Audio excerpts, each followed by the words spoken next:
नमस्कार दोस्तों, स्वागत है आपका द न्यूज लॉन्चर के इस यूट्यूब मंच पर। दोस्तों, बिहार के मुख्यमंत्री नीतीश कुमार अगला राजनीतिक कदम किस दिशा में उठाने वाले हैं, इसको लेकर महज 48 घंटे के भीतर आपके सामने कमोबेश सारी तस्वीर साफ हो जाएगी। 48 घंटे के भीतर आपको पता चल जाएगा कि नीतीश कुमार के एजेंडे में भारतीय जनता पार्टी के साथ रहना है, नरेंद्र मोदी की सरकार को ढोते रहना है, या उस इंडिया गठबंधन के साथ जाना है जिसे बड़ी शिद्दत से नीतीश कुमार ने बनाया और तराशा था। क्या करेंगे नीतीश कुमार, ये जानने के लिए इसकी पहली और सबसे बड़ी परख करने के लिए महज 48 घंटे हैं। और इन 48 घंटों में देखते जाइए क्या होता है। 3 बड़े इंडिकेशन का सीधा सीधा जवाब आप सबको मिल जाएगा कि आखिर नीतीश कुमार का अगला राजनीतिक कदम किस दिशा में होने वाला है। आप सभी जानते हैं कि नीतीश कुमार पिछले कुछ दिनों से एकदम चुप है, बोल नहीं रहे हैं। पहले खबर आ रही थी कि वो अमेरिका के दौरे पर भी बीच में जा सकते हैं, लेकिन ये खबर एक कोरी अफवाह निकली। वो कहीं नहीं जा रहे हैं, बिहार में ही जमे हुए हैं और बिहार के में जमे रहकर अपनी भूजा पार्टी के साथ सार्वजनिक तौर पर दिखना बंद करते हुए, और इन सब से आगे कहें तो ब्यूरोक्रेसी में भी, खासकर मुख्यमंत्री के इर्द गिर्द वाली ब्यूरोक्रेसी में, जहां कुछ सर्विस वाले नौकरशाह और कुछ रिटायर्ड नौकरशाह हैं, उनमें रद्दो बदल भी किया जा रहा है। तो इसका अगला कदम, अगली राजनीतिक कवायद किस रूप में सामने आएगी, ये महज 3 राजनीतिक पॉलिटिकल स्टेप से तय होने जा रहा है। आप सभी जानते हैं कि तेजस्वी यादव भी कमोबेश चुप हैं। राष्ट्रीय जनता दल के अंदर भी इस बात को लेकर बहुत शिद्दत से चर्चा है कि आखिर चाचा यानी नीतीश कुमार कब आ रहे हैं। तेजस्वी यादव के चाचा हैं, तो तेजस्वी की पीढ़ी के लोग जो अब राष्ट्रीय जनता दल में कमान संभालने या आला कमान के करीब की स्थिति में है, वो उनके लिए नीतीश कुमार चाचा ही हैं। तो चाचा और भतीजे कब करीब आ रहे हैं, कब 10 सर्कुलर रोड और 1 अणे मार्ग के बीच की दूरी खत्म हो रही है, इसको लेकर कयासों का बाजार गर्म है। लेकिन इन कयासों पर एक तरफ नीतीश कुमार की चुप्पी और बाकी चीजें असर डाल रही हैं, जिससे और ज्यादा बल मिल रहा है। और इन सब के आगे जिन 3 स्टेप की मैं बात करने जा रहा हूं, पहला स्टेप, राज्यसभा के उपचुनाव में अगर नीतीश कुमार सरयू राय को राज्यसभा भेजते हैं तो तय मानिए भारतीय जनता पार्टी से दूरी बनाने की दिशा में यह पहला राजनीतिक कदम है। यूं कहें कि बीजेपी को चिढ़ाने के लिए उठाया गया राजनीतिक कदम है। याद कीजिए, नीतीश कुमार राजनीति में चिढ़ाने का खेल खूब खेलते हैं। जब राष्ट्रीय जनता दल से दूरी बनानी थी तो 2-3 महीने पहले से तेजस्वी यादव की मौजूदगी में भी कई बार मंच पर उनके माता पिता के मुख्यमंत्रित्व काल के दरमियान की याद दिलाते थे और कहते थे 2005 के पहले क्या होता था जी, आप लोग तो सब जानबे करते हैं, यानी सब आप जानते ही हैं, सबको पता ही है कि क्या होता था। ये तमाम बातें अपनी मगही टोन वाली हिंदी में नीतीश कुमार कहते थे और उस वक्त लोगों को लगता था कि ये क्यों बोल रहे हैं। लेकिन 2-3 महीने में लोगों को पता चल गया कि वो भारतीय जनता पार्टी के साथ करीब जा रहे थे। ठीक इसी तरीके से अगर सरयू राय राज्यसभा जाते हैं तो याद कीजिए, ये वही सरयू राय हैं जिन्होंने रघुवर दास की भाजपा सरकार के खिलाफ झारखंड में भ्रष्टाचार का आरोप लगाया था। ये वही सरयू राय है जो अपनी सीट बदलकर और मुख्यमंत्री के खिलाफ निर्दलीय चुनाव लड़कर उस वक्त के झारखंड के मुख्यमंत्री रघुवर दास को हरा दिया था। ये वही सरयू राय है जिनका भ्रष्टाचार के खिलाफ लड़ने का एक रिकॉर्ड रहा है, और ये वही सरयू राय है जिन्हें नरेंद्र मोदी और अमित शाह फूटी आंख नहीं सुहाते। तो सरयू राय नीतीश कुमार की पार्टी से यदि राज्यसभा पहुंच रहे हैं तो निश्चित तौर पर यह भारतीय जनता पार्टी के लिए खलबली वाली खबर होगी, क्योंकि संसद पहुंचकर, राज्यसभा पहुंचकर सरयू राय चुप बैठेंगे। यह बात तो हर कोई जानता है कि सरयू राय की पूरी राजनीति कहां, बक्सर से आते हैं, अविभाजित बिहार में झारखंड के इलाके में उन्होंने अपनी मजबूत पकड़ बनाई, साफ सुथरी छवि के नेता हैं, और इन सब के साथ एंटी करप्शन क्रूसेडर के तौर पर उनकी एक सबसे बड़ी पहचान में से एक रही है। तो वो नेता यदि जदयू में आ गए हैं और राज्यसभा जा रहे हैं और वो भारतीय जनता पार्टी को पिन चुभोने वाले मुद्दों को लेकर के, स्वाभाविक है कि करप्शन का मुद्दा है, सरकार लंबे समय तक झारखंड में भाजपा की थी और उस सरकार के खिलाफ उनकी लड़ाई किसी से छिपी नहीं है, तो ये सारे मुद्दे वो संसद में भी बोलेंगे। मोदी शाह इससे असहज भी होंगे। तो पहला संकेत यही होगा कि यदि सरयू राय जा रहे हैं, इसका फैसला भी अगले 48 घंटे में हो जाने की पूरी संभावना है कि सरयू राय राज्यसभा जा रहे हैं कि नहीं जा रहे हैं। अगर जा रहे हैं तो भारतीय जनता पार्टी से दूरी बनने के पक्के संकेत मिलने लगे।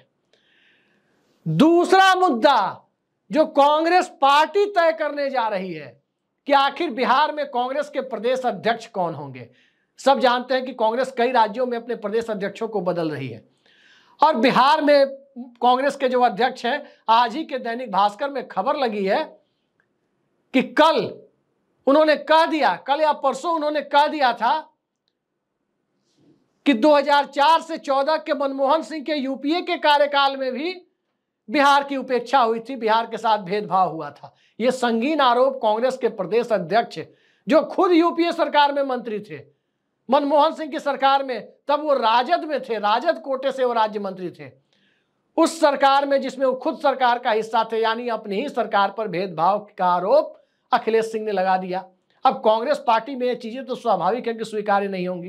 पहले से उन्हें हटाए जाने की खबरें चल रही है कि बिहार में नया कांग्रेस अध्यक्ष लाया जाएगा।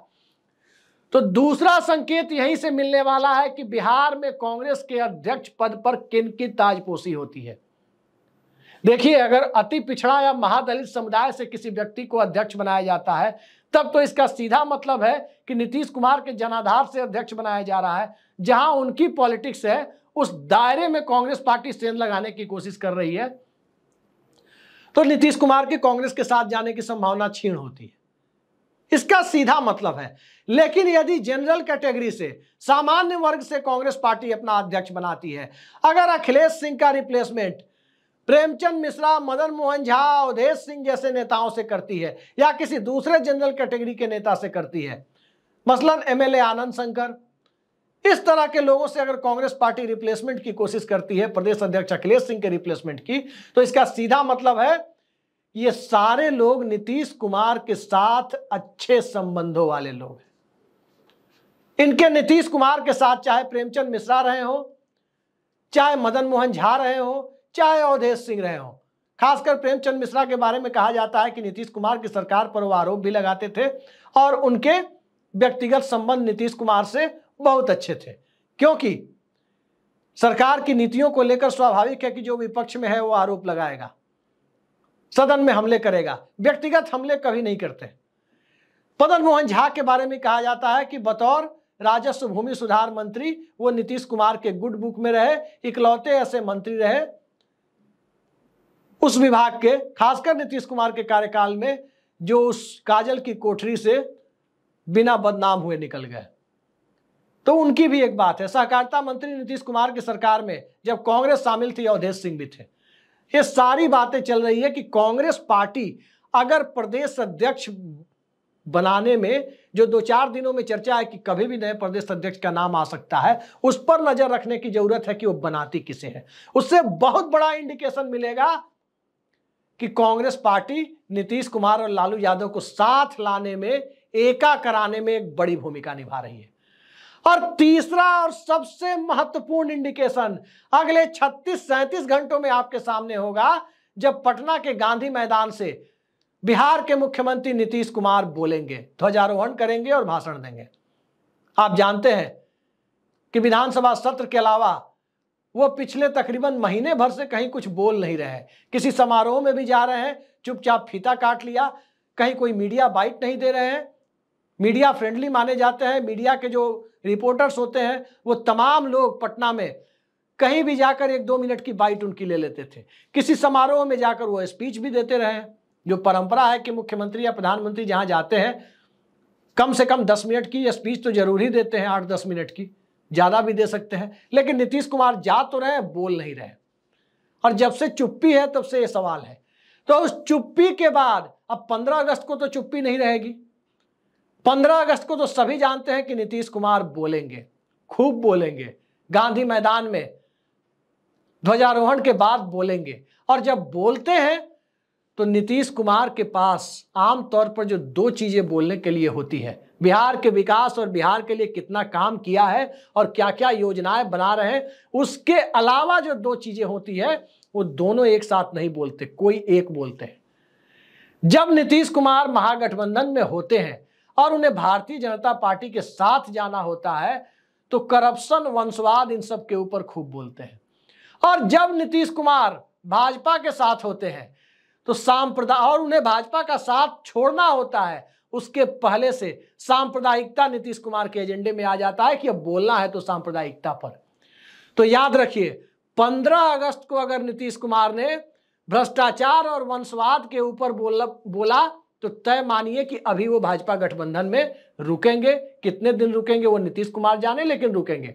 लेकिन अगर 15 अगस्त को जब वो बिहार की जनता को संबोधित करेंगे स्वतंत्रता दिवस के अवसर पर, और उसमें यदि गंगा जमुनी तहजीब, भारत में की धर्मनिरपेक्षता, इन सब चीजों को ऊपर लेकर के वो आ गए, कितना काम उन्होंने अल्पसंख्यकों के लिए किया, कितना काम समाज के दूसरे दबे कुचले वर्गों के लिए किया, और सांप्रदायिकता के ऊपर धर्मनिरपेक्षता को तरजीह देने वाली बातें अगर नीतीश कुमार ने की, भारत की गंगा जमुनी तहजीब और धर्मनिरपेक्ष संस्कृति को लेकर के नीतीश कुमार के भाषण में इस तरह के शब्द आए, तो तय मानिए कि भारतीय जनता पार्टी के साथ अब उनके दिन गिने चुने बचे हैं। तो ये 3 इंडिकेशन, 3 संकेत मैंने आपको बताए। पहला कि बिहार में आखिर हो क्या रहा है, इस पर कांग्रेस पार्टी की नजर कैसी है, कांग्रेस अपना प्रदेश अध्यक्ष किसे बनाती है। दूसरा कि आखिर सरयू राय राज्यसभा भेजे जाते हैं या नहीं भेजे जाते हैं, कौन राज्यसभा भेजे जाते हैं। और तीसरा, 15 अगस्त को नीतीश कुमार के भाषण में सांप्रदायिकता के खिलाफ धर्मनिरपेक्षता को तवज्जो देने की बातें होती है या भ्रष्टाचार और वंशवाद पर फोकस होता है। तो इन 3 चीजों पर नजर रखिए। 48 घंटे के अंदर पूरी उम्मीद है कि इन तीनों सवालों का जवाब आपके सामने होगा, और इन तीनों सवालों के जवाब के आसरे आप बिहार में जनता दल यूनाइटेड के अगले पॉलिटिकल कोर्स के बारे में, अगले राजनीतिक कदम के बारे में, कि क्या बिहार में विपक्ष परिवर्तन होगा या यही व्यवस्था चलती रहेगी, पगड़ी खुलवा देने से नीतीश कुमार संतुष्ट हो गए हैं, ये सारी चीजें आपके सामने आ जाएंगी। नीतीश कुमार की एक राष्ट्रीय महत्वाकांक्षा भी रही है। 240 के करीब, 245 के करीब भारतीय जनता पार्टी के विरोध में खड़े ऐसे सांसदों की संख्या है जो भाजपा के साथ जा नहीं सकते। तो उस परिस्थिति में नीतीश कुमार और चंद्रबाबू नायडू पर नजर तो रखनी ही होगी कि वो करते क्या है। तो देखते जाइए, 48 घंटे का इंतजार कीजिए, काफी सारी चीजें आपके सामने आ जाएंगी कि बिहार में खेला होगा या खेला नहीं होगा। आज के लिए इतना ही, नमस्कार।